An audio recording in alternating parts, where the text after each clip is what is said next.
ਤਪ ਕੇ ਵਾਂਗ ਤੰਦੂਰ ਹੋਇਆ ਤੇ ਸਾਡਾ ਰੋਣਾ ਵੀ ਨਾ ਮਨਜ਼ੂਰ ਹੋਇਆ।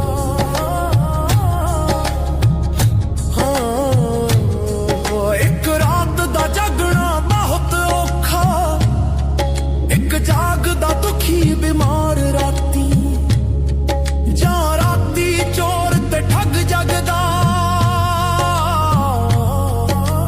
ਜਾਂ ਜਾਗਦਾ ਪਹਿਰੇਦਾਰ ਰਾਤੀ, ਜਾਂ ਜਾਗਦਾ ਇਸ਼ਕ ਦੀ ਰਮਜ਼ ਵਾਲਾ, ਜਾਂ ਜਾਗਦਾ ਯਾਰ ਦਾ ਯਾਰ ਰਾਤੀ।